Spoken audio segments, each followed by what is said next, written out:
Hello, welcome to the Online Campus Writing Center's presentation of plagiarism prevention. My name is Gabrielle Lynch and I am your writing specialist for the online campus. Tonight we're going to review a few of the concepts of plagiarism, starting with why plagiarism matters in academia all the way through to assessing whether plagiarism is a problem in our academic practices. We're going to give everyone a few minutes to get started.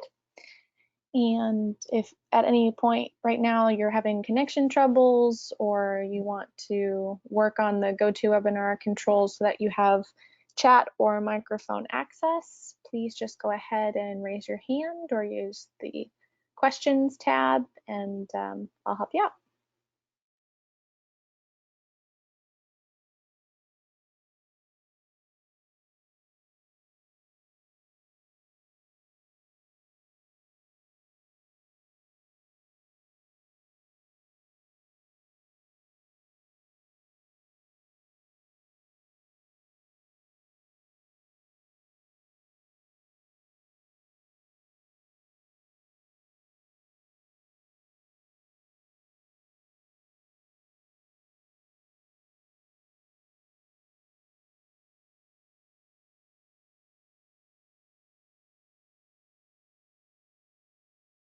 Okay. As I mentioned, this evening we'll be reviewing some of the fundamentals of plagiarism prevention.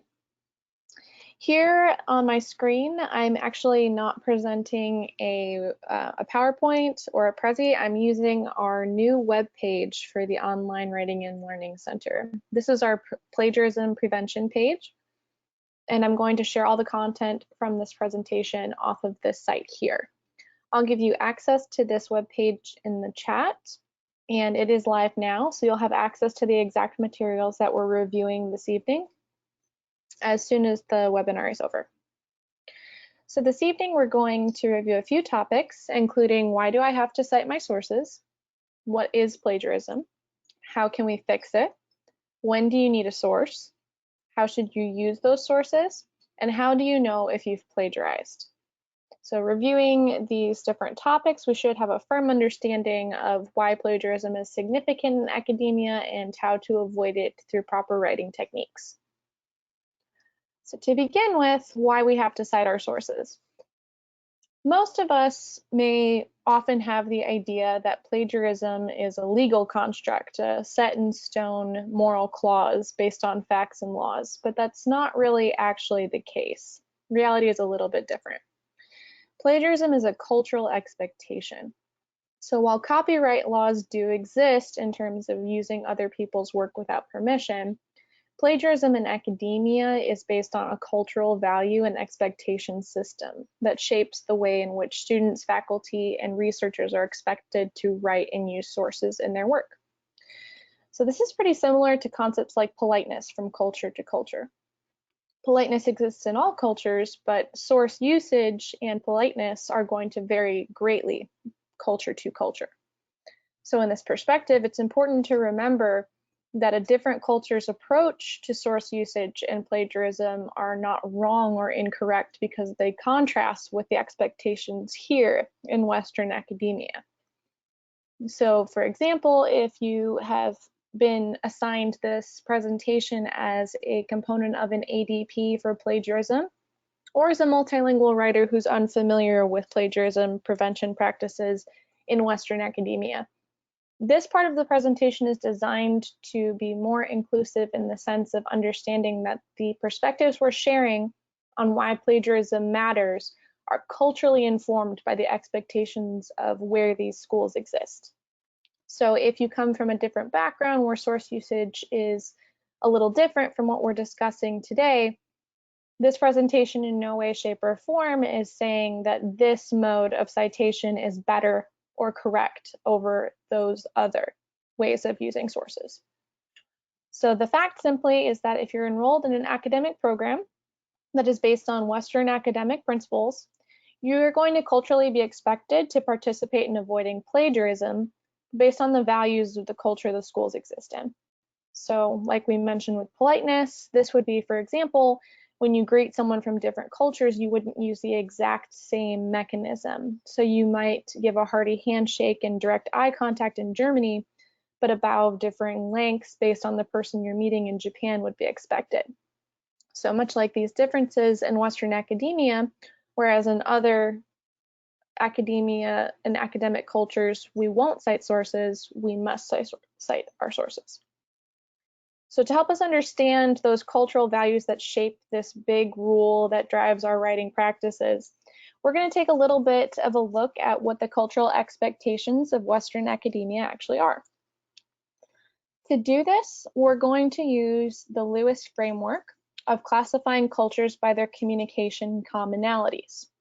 So because we're in psychology, this is a great framework to use because it helps us understand how the behaviors of our culture shapes our writing styles. This framework is particularly useful because communication includes writing and how you would use sources, making the Lewis framework a great fit for exploring. The Lewis framework provides a three-pronged model for classifying cultures according to their cultural behavior, cultural usage of information, and cultural trust in communication. Lewis suggests that there are three distinct types of cultures in communication: linear active, multi-active, and reactive cultures. While you won't find academia as a named culture on this list, it can help by starting to find your own culture on the list before we begin to help contrast personal and academic perspectives on communication, writing, and plagiarism. Let's take a look real quick, see where you fall on the color spectrum, and we'll be able to take a look at what those colors mean in a minute.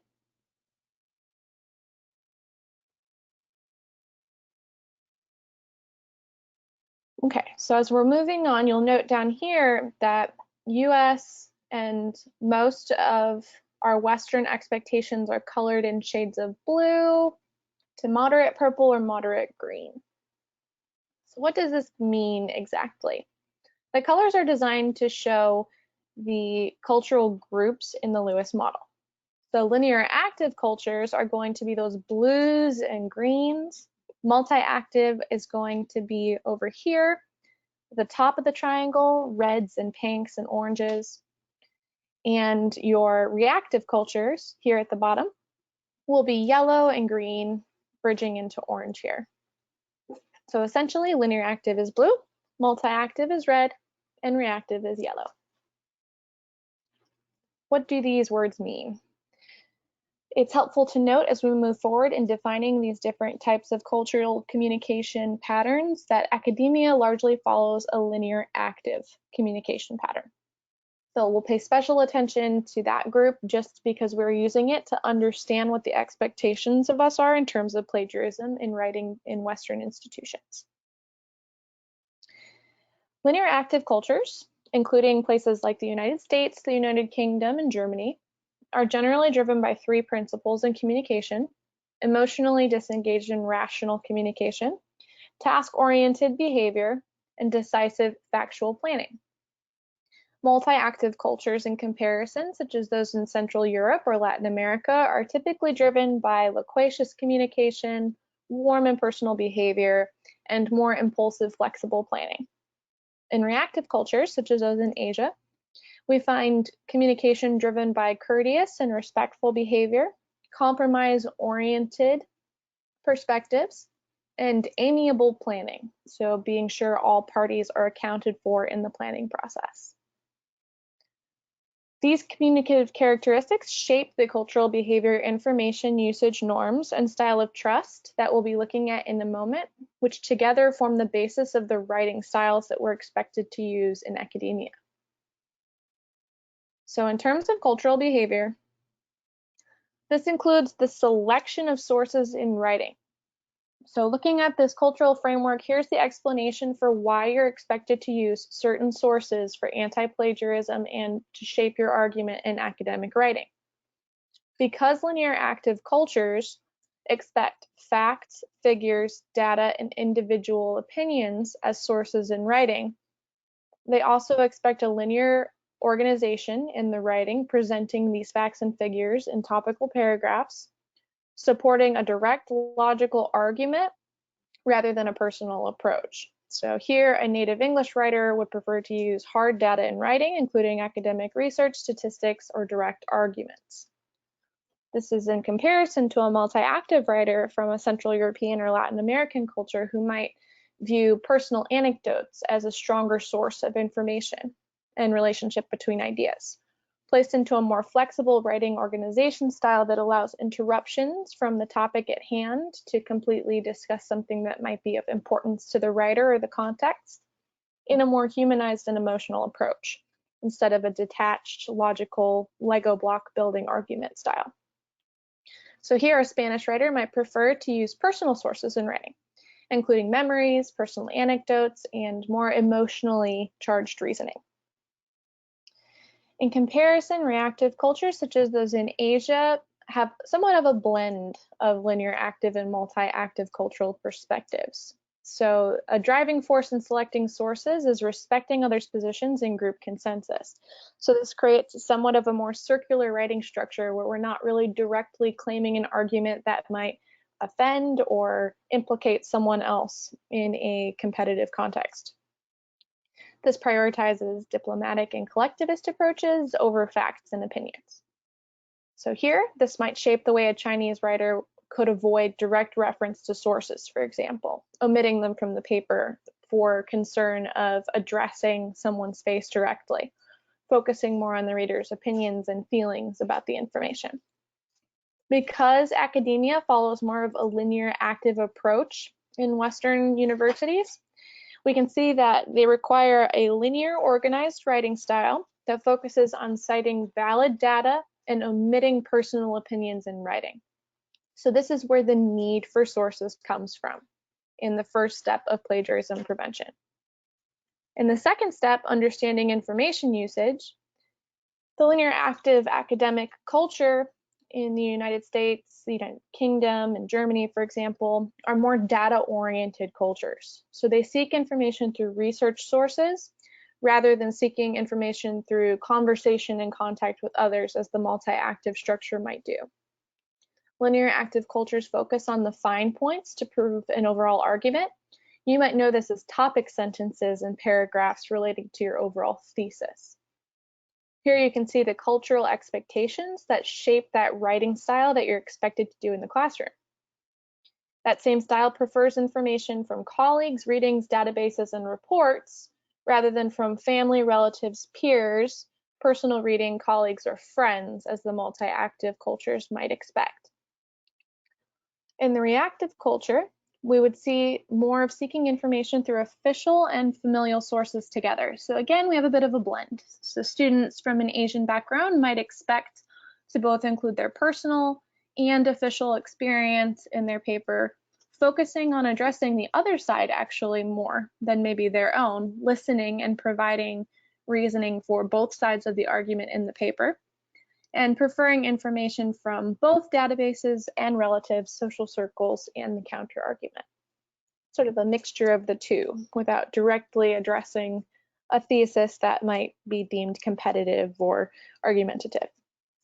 So academia expects peer-reviewed data and an argument composed of supported points leading to a clear conclusion based on these cultural expectations for how to use sources.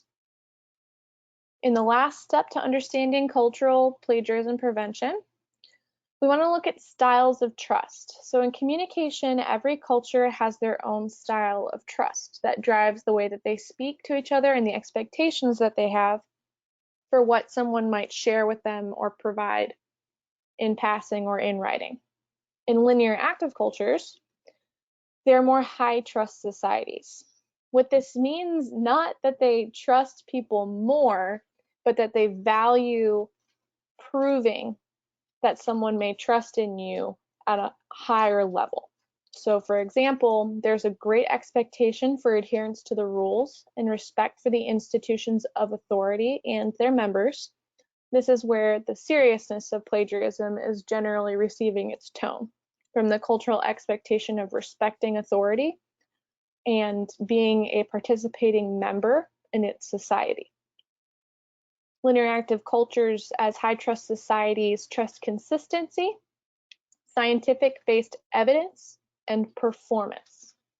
So this means that sources have to be cited not only out of respect to members who wrote those sources, but out of respect to the institution that you belong to and its academic rules, validating your desire to be in that culture. So citing your sources is somewhat of a belonging activity in academic culture.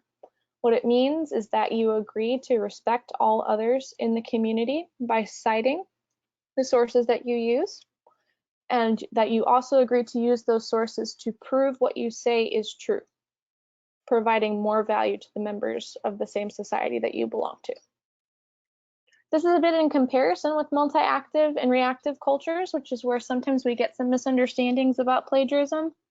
So in multi-active cultures, such as in Central Europe and Latin America, we have more of low trust expectations. This is not meaning to say that trust is downplayed as a value, but more that there's a flexibility expected in the rules, and there's more respect for in-group relations. So smaller groups, for example, family-based or community-based. Because those groups trust each other and they trust their compassion, closeness, and showing one's own weakness while not capitalizing on others, citing sources is not as necessary because you have a smaller in-group together. So you would know the person and believe them based on their personal merit. Whereas in the linear active culture, your personal merit is not a qualification for whether your argument is valid. So in multi-active cultures, your sources can be cited, but there's options for flexibility. So they should only be cited if there's relevancy or indicating closeness with the source for the author's alignment. We can see this is a big contrast from the expectation that all sources must be cited in linear active cultures. In reactive cultures, again, we see a bit of a blend. There's a bit of high and low trust. There's a high expectation for collective respect, much like linear active. So cultural values over personal desires have to be prioritized. They also trust that all members will protect face, meaning that you would not make anyone feel demeaned or uncomfortable in such a way, leading to a lot of courtesy and reciprocity. So what this would mean then is that sources don't always need to be cited if they compromise someone else's space or the cultural value of collectively coming together. So in all, academia as a linear active culture expects that trust will be earned through proving a written argument by providing sources and crediting all of the original authors. What that looks like in the writing style that we're expected to do is something like this.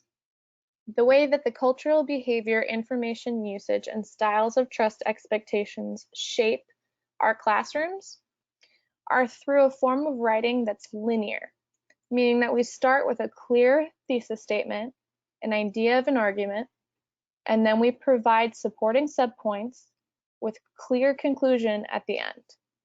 In those subpoints, we focus on analyzing an argument through the details from sources. This is two-pronged. We refer to other people's work as we value their work, and we refer to other people's work as we must provide evidence for why what we believe is true in order to be trustworthy in a linear active culture. So that's a more direct and logical approach that requires citing all sources. This is what our classrooms look like. This is in comparison to multi-active cultures where personal organization is more permitted, with more of a flexible room for deviations from the main topic, a focus on a bigger overall picture rather than evidence analysis, emotional humanized approaches, and sources cited at times if necessary. Interestingly enough, in the United States and its academic context presently, because we have quite a bit of influx from new generations who are less familiar with academia and also a large influx of immigration, multi-active writing is somewhat more popular than linear active writing. So if you're taking this presentation because your instructor has recommended that you study on the plagiarism concepts that drive the expectations of your classroom, this is where you're probably receiving some of that confusion. We have a large multi-active cultural approach to sharing information today online and in social media, and it's very different from the linear active sort of traditional expectations that have shaped academia as an authoritative context. So here, this is a good place to pay attention to the contrast if you've had any trouble understanding and recognizing plagiarism and why it matters. It comes from this comparison right here. Similarly with reactive cultures, it's just that there's a slight difference on the value of the citation. So for a reactive culture, the citation does not need to be provided if it's going to be too direct and create an argument that might sacrifice someone else and their face. So sources should be cited only where they provide support, but don't take support away from someone else. So to summarize, academia is somewhat of a linear active culture. So reviewing the contrast between linear active, multi-active, and reactive cultures, these are the most important features of academic culture that shape plagiarism expectations. As a linear active culture, academia expects unemotional writing that makes its point by following a logical, deductively organized writing style. Because academia is a data-oriented culture, it expects that all members will seek information through research and only use vetted sources. And because academia is a high-trust society, expecting that all members will follow societal rules and use scientific truth when making claims, citations are always required on two fronts: to validate what we want to say is true, and to provide credit to the scientific sources out of honesty. So looking at these characteristics, this explains why plagiarism is taken so seriously and is deemed an academic crime. Using sources without citation violates the behavioral expectations of the community, which asks all of its members to prove their arguments with research and to give credit to fellow members in honest communication. So, in the Western academic world, plagiarism is considered a crime because it violates the behavior, information usage, and trust standards of the culture. Plagiarism is indirect in citing evidence-based sources, fails to reference the data used, and does not credit the institution or person who created the source, thereby violating cultural standards. We're going to move on to what plagiarism looks like in writing and how to avoid it. If anyone has any questions at this point, go ahead and feel free to raise your hand or use the questions tab.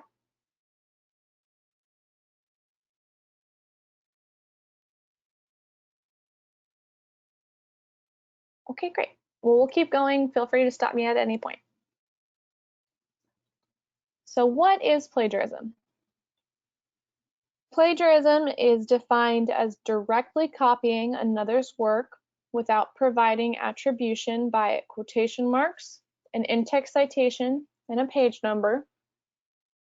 Claiming something as fact. If you don't provide a citation for information that is not commonly known, statistics or data, or an arguable claim that requires evidence, this counts as plagiarism in academia. Now, this might sound odd because if you're not using someone's source and you're just talking about information, how could you be plagiarizing? Because of the cultural values we just discussed. Because academia is a linear active culture, it expects that you're going to provide sources for something that's not a fact out of trust and out of honesty in validating your opinion to the group. So plagiarism is not just simply taking someone else's work, it's also not doing the work to prove your own ideas. Failing to paraphrase is also constituting plagiarism. This is where a source is incompletely paraphrased because you included just a small number of words without a quotation, or you use the original sentence structure and just changed the words using synonyms, or you did not provide a citation for the source that you paraphrased at all. Looking at the consequences for academic integrity violations at the Chicago School, potential disciplinary outcomes include but are not limited to a variety of very serious consequences from failing an assignment, failing a course, being expelled from the school, and a couple of other violations that you can see in the academic and student handbook here linked under plagiarism and academic integrity at TCSPP. So if you'd like to know a little bit more about the extent to which plagiarism is taken care of at the Chicago School, you can click here. So what does plagiarism look like? This is an important question in order to be able to avoid it, right? So here are the main ways plagiarism presents itself in our writing. The first is direct plagiarism. This is what most people think of when they think plagiarism and the problem with it. Copying and pasting a text from a source without quotation marks and with no citation. So here you can see in the red text, the student simply took information from the original source without claiming that there was a source used or putting quotation marks around the exact words that they took. This is the most serious form of plagiarism because you are claiming someone else's work as your own. Here is where we think of something like intellectual theft, because someone else worked hard for that original source and now you've taken their work and claimed it as your own. The second kind is patchwork plagiarism. This is where you take phrases or pieces of a source without quotation marks and without citation. So there's a common belief that if you take 3 or 4 words from a source that you don't have to cite it. This is complete folklore and it does constitute plagiarism. So it's important to note that when the student took only a few phrases, not a full sentence, from those 2 sources and put them together in the same sentences in this paragraph, this is still plagiarism. Even if you didn't take the whole idea or the whole sentence, if you don't tell your reader that you took that from another source, it constitutes plagiarism. Paraphrase with no citation is also considered plagiarism. So here, you might have completely rephrased the words of the source in your own, but you didn't provide a citation. So even though they're your words and it's your understanding of the idea itself was not yours. So if you choose to not provide a citation for a paraphrase, essentially what you're telling your reader is not only are the words yours, but the ideas are yours as well. This is where this paraphrase with no citation becomes a problem, because there was an original source, but the writer is not indicating this to the reader, who then perceives the student's work as original. Paraphrasing with a partial or improper citation can also be considered plagiarism. So here you can see the student has said the APA style blog states and then paraphrased information. So while the student did paraphrase and they did say the APA style blog states, they provided no way for the reader to access that source. One of the cultural expectations in a linear active society such as academia is that you provide enough information for your reader to vet your work. What that means is you give them all the location information of sources that they need to see that your argument is valid and to trust you. Without a citation here, mistrust is created because I don't know how to access that APA style blog, so I can't be certain that it states what the paraphrase says that it states, which creates an issue of plagiarism. You always have to be sure that your reader can check the source and to verify that it says what you say that it said. Misrepresentation as common knowledge is a harder one to avoid without understanding those cultural concepts that we discussed at the beginning. Because misrepresentation as common knowledge is not necessarily taking someone else's work and using it as your own. It's failing to include a citation for material that's an opinion or something that is not commonly known by the general population. So for example, the student has said over 1/3 of collegiate students admit to either paraphrasing or copying a few sentences without citation in their academic writing. There's a few problems with this paraphrase here. So while this has none of the original wording of the source, it's claiming statistical information that had to come from somewhere. So anytime you talk about data like this, or research, or a general opinion in the field, for example, that has to come from somewhere, which means you have to provide a citation in order to be trustworthy. So here the student needed to provide the citation for the source where they read this information, even though they didn't use information such as the wording from the source or the source's opinion.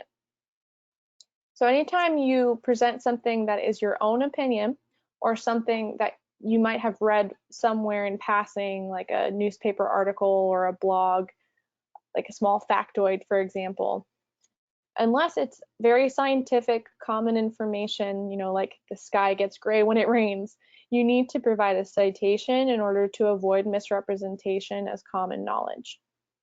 This goes back to the cultural expectations that we reviewed. Because linear active society, including academia, expects that you're going to prove yourself as trustworthy, you have to provide access to everything you use in your paper so that it can be proven to be true. The benefit of this is by addressing all of these issues, you're creating a very strong argument that is likely to receive full points. So it does benefit you because in that capacity, at least you can be sure that your argument will be proven and that you won't receive any, lack of grade for analysis, for example, or for clear and coherent argument. By going ahead and taking care of all these issues, you're actually getting half of your writing work done as well. So let's take a look at a couple examples of what could be plagiarism and why. So here, let's look at the first one. So the original source is above and the student sample is below. Do we see any problems?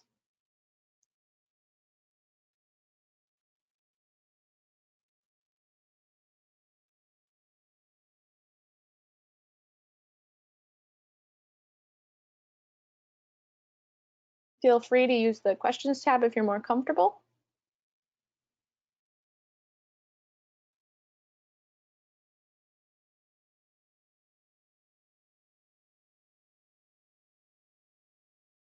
Okay, maybe I'll do the first one for you and we can do the next one. Yes, this is a problem. This is direct plagiarism. The student copied and pasted the source without a citation and quotation marks. This is the most serious form of plagiarism. It both does not give credit to the original author and makes the claim that it's the writer's original work. So how can we fix this? Let's take a little look. To revise direct plagiarism, you can place direct quotation marks around any directly copied text. You need to use a full in-text citation, crediting the author, and the year of publication. You also have to provide a page or paragraph number where the quote can be located. This is important for those cultural expectations of making sure that your reader can vet all of your work. So below you can see a revision attempt. The student has included the author, citation, and quotation marks. In sample 2, here we have two sources, and it appears in the student sample that while we can see information about claims about history and facts that are not very well known, we don't see any citations.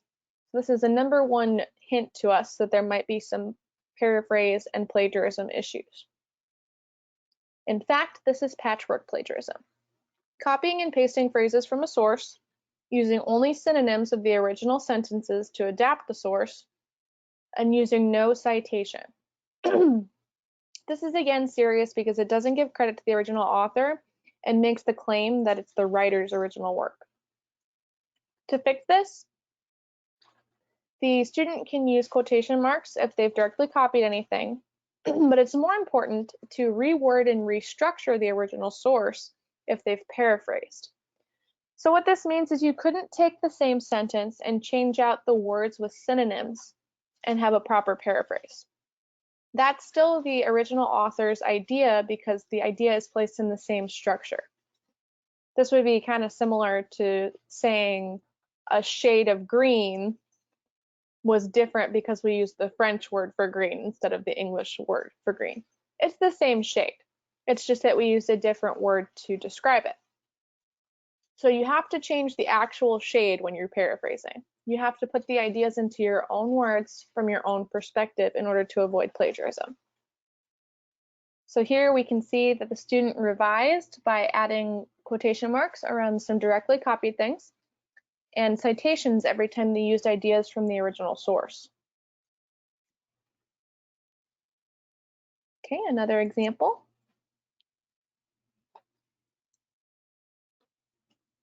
Here I see some quotation marks in the student sample, which is promising, but then I notice that the parenthetical remark is not a citation. So while I see quotation marks, I don't see a citation, which immediately raises a red flag of concern. because this is insufficient quotation plagiarism. So it's not just correct to put quotes around directly copied text. You have to provide a citation in order to properly credit the original author and to validate your argument. So this is important here, that while the author is trying to be honest that they've used someone else's writing, they have not been honest about where the source has come from. This creates a problem based on the cultural expectations that will provide all information necessary for the reader to access the sources we used and to validate them as proving our argument. So to fix this, the writer needs to use a citation immediately after the first mention of material from the source. They need to use quotation marks around directly quoted material, but also a full citation and a page number when they're directly quoting. The important thing to note here is a citation immediately after the first mention of material from the source. So a common issue when we're paraphrasing is to paraphrase several sentences and then say in the third or fourth sentence, include the in-text citation for the paraphrase. The problem with including a citation after we have paraphrased that many sentences is your reader is uncertain how much of your writing that citation applies to. Technically, the citation could just apply to the sentence that it's included in. This could leave your reader thinking that the rest of the paragraph that you've written is your own ideas and your own information, which, if the entire paragraph was a paraphrase, will constitute plagiarism. So to avoid this kind of confusion and misunderstanding, the best thing to do is immediately at the outset of your paragraph, the very first time you mention information from a source, introduce that in-text citation. After that, you can vary your citation styles, which we'll look at in a minute in plagiarism prevention practices. Let's look at one more real quick. So there is not an original source listed, but there is a student sample. In the sample, I can see the students making a claim about what a field of people believe. Linguistics asserts the existence of a critical period, which usually comes at puberty and marks the end of the fluid language acquisition of childhood. The critical period is the point at which many of the unused connections in the brain begin to die, to allow the body to relocate physical resources away from intellectual development to reproductive development. If a speaker begins to learn a language after his or her critical period has passed, he or she will always speak with an accent. So this paragraph is an immediate concern because I have seen several opinions and arguments in the paragraph.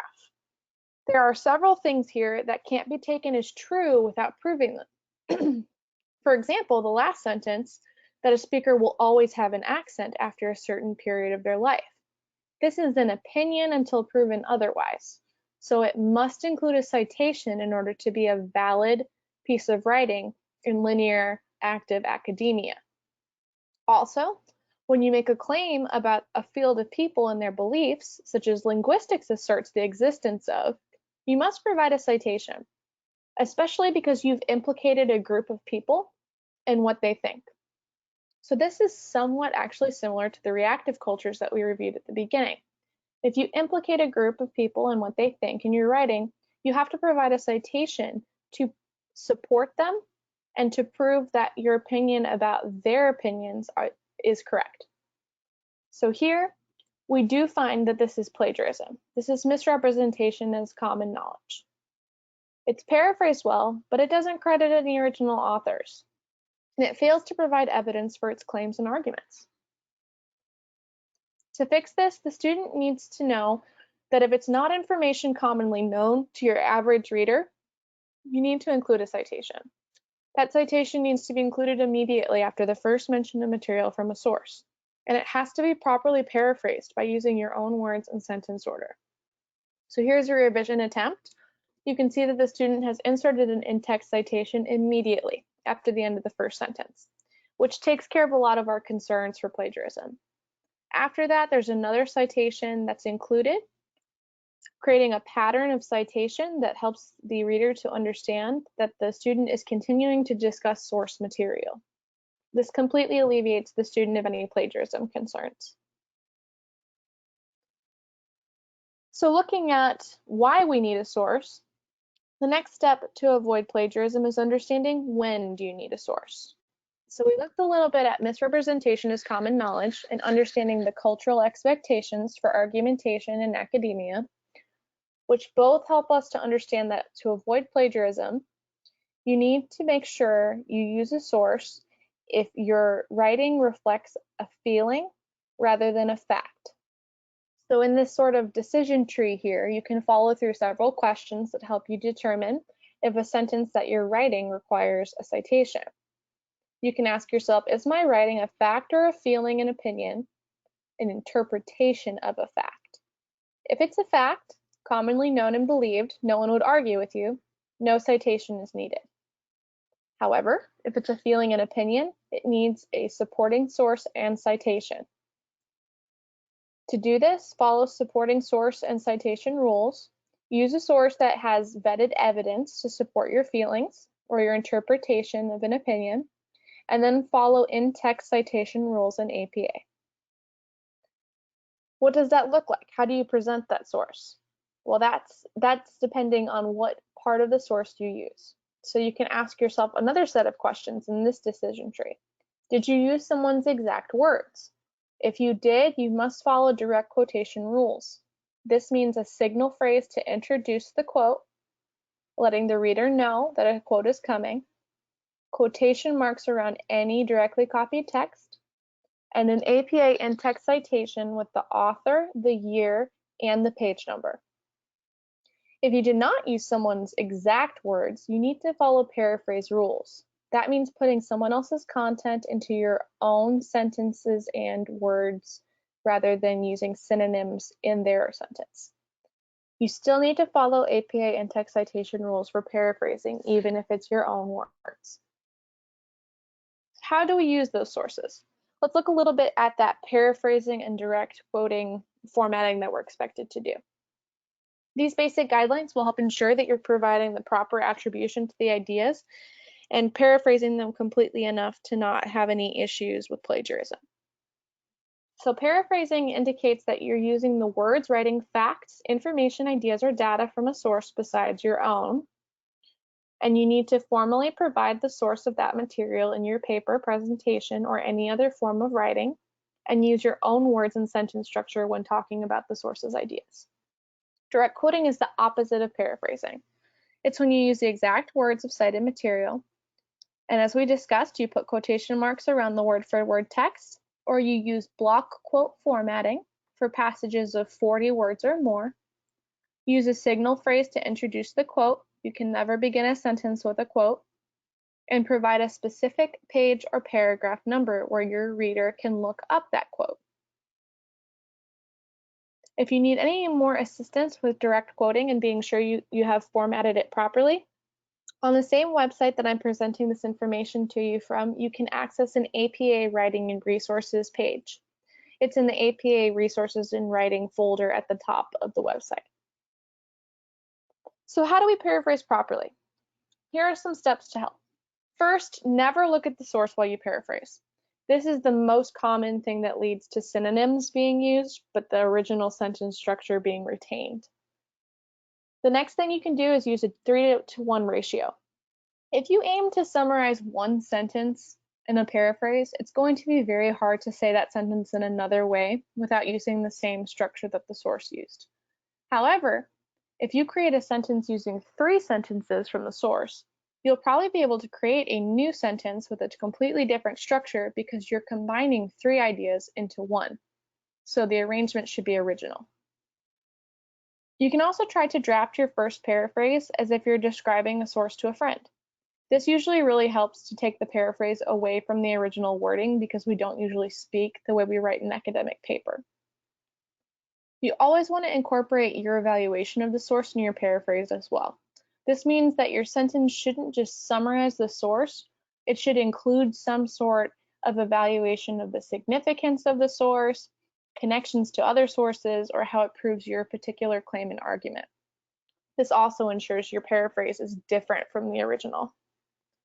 And if any of this still seems to not be clear, you can always just use one of our paraphrase templates presented here.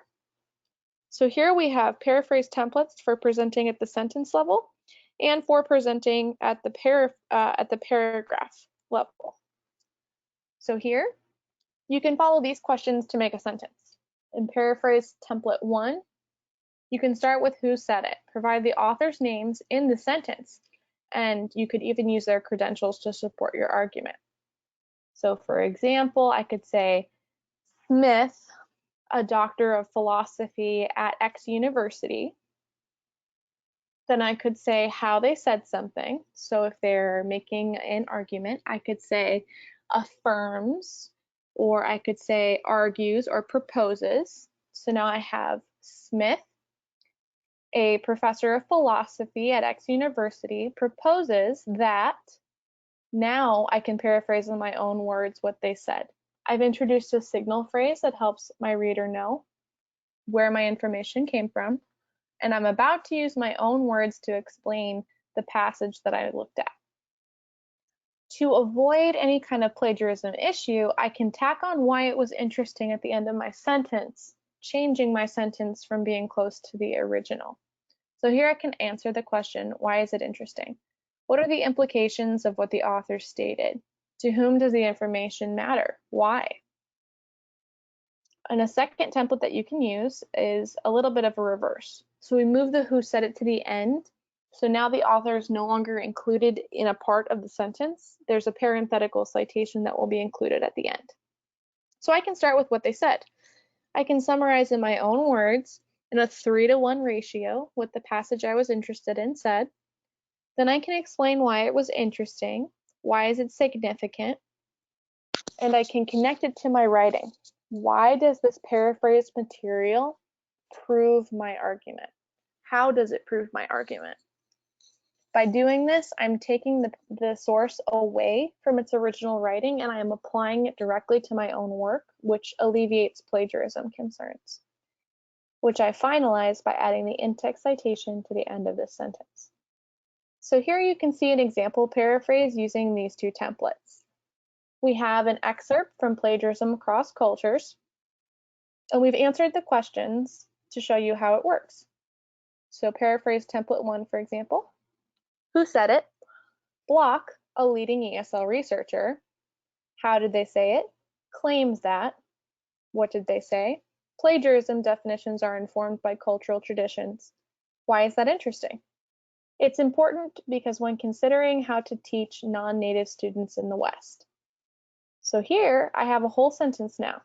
Block, a leading ESL researcher, claims that plagiarism definitions are informed by cultural traditions, which is important when considering how to teach non-native students in the West. If we compare this to the paraphrase, we see that it's nowhere close to the original wording or structure of the text. I took the spirit of the information and put it into my own context. Here's the second option. What did they say? Plagiarism definitions are informed by cultural traditions. Why is that interesting? This is important when considering how to teach non-native students in the West. How does it connect to your writing? It explains why it's necessary to directly explain Western plagiarism to writing students. Who said it? A parenthetical citation including Block.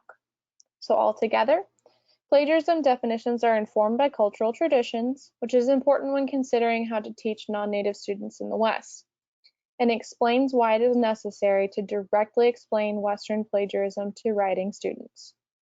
So here, looking at these two paraphrases, we can see that we not only made sure there were no plagiarism concerns, but we fully integrated the source into our own argument, earning points for analysis and for cohesive, clear argumentation. So by doing this, not only are we ensuring that we're avoiding plagiarism, but we are also ensuring that we're meeting the writing standards of our assignments. So it's kind of like doing two jobs for the price of one.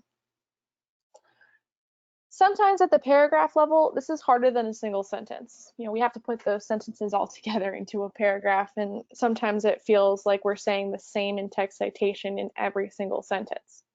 So what you can do to avoid that is to use our one source paragraph level citation styling. I'm going to zoom in a little bit on this.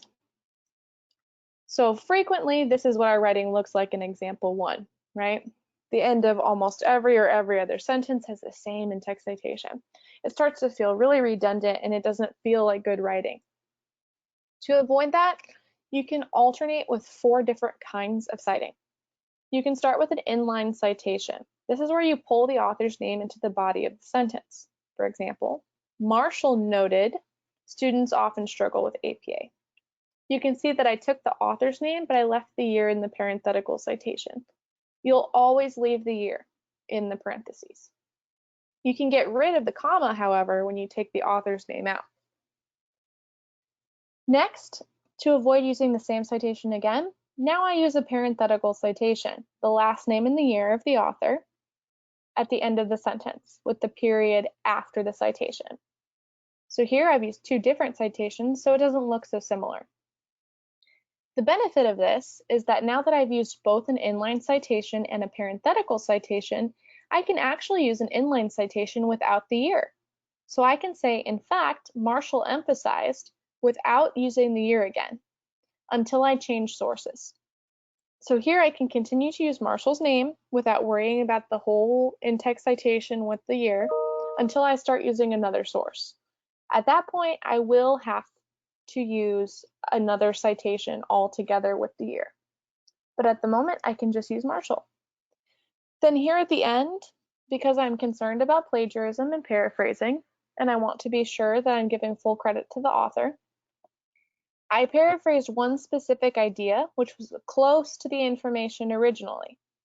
Because of this, I included a page number for that paraphrase to help the reader find that exact information if they were interested in looking it up. So here are 4 different citations I can use for the same source to avoid sounding repetitive. If we're using more than one source, this is called synthesis. Putting multiple sources into conversation with each other to prove one overall argument is called synthesis. This is actually a great way of avoiding plagiarism concerns because you're trying to create a relationship between ideas from different sources, which automatically makes new ideas. So to perform synthesis with more than one author, you can follow this kind of structure. Here is my topic, which is significant because of my eye-catching thesis, my important fact. It has been shown that insert my paraphrased information about a topic and the parenthetical year. Now I'm going to add more information about that topic from other authors. So I'll use an inline citation and say author 2 and author 3 have also revealed in their research that, and add my second paraphrase. So here I've created some new sentences and new structures of ideas. I've added multiple writers' ideas together while attributing them to the original authors, creating synthesis and avoiding plagiarism. I can keep doing this back and forth throughout the whole paragraph until the paragraph is finished, using relationship transitions between the sources to indicate how they talk to each other. So for example, if they're competing or they're comparing, I could use however or although. And if they're adding to each other, I could use things like moreover and therefore. This is very helpful for not only avoiding plagiarism, but building our overall argument. So there's an example of synthesis on this page too, written out in a full paragraph form.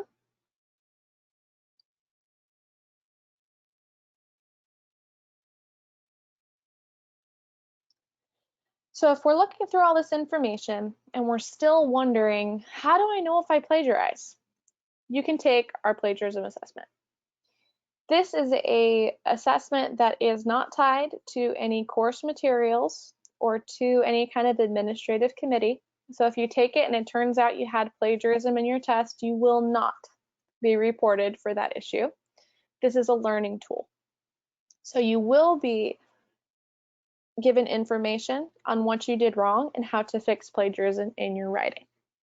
Think of it as a diagnostic tool to tell whether you have something to fix in terms of plagiarism in your work. So there's no concern about reporting or anything like that. You can just take it to learn if you need to work on anything specifically. Here it's embedded as a form, but if this embedded form isn't working for you properly, you can go ahead and click here to take the test too. If you're looking for any more assistance on plagiarism, or you've had a plagiarism event occur in a class, please feel free to contact us at onlinewritingcenter@thechicagoschool.edu. We're happy to work with you and your faculty member to set up assistance to get you past this issue and into properly sourced writing. You can also schedule a writing review at any time. We have a 48-hour turnaround window, so if you need feedback on Thursday, for example, go ahead and schedule an appointment on Tuesday, and we can provide information for you on whether everything is properly cited and there are any plagiarism concerns. At this time, this is the end of the information that I have for you on plagiarism prevention. To access this page, you can use the web address www.owlc-tcs.com/plagiarism-prevention. If you need to access the website for any other reasons, we have new offerings in APA writing resources, MS Word tutorials, and all of our typical webinars and workshops that we provide. Are there any questions at this point?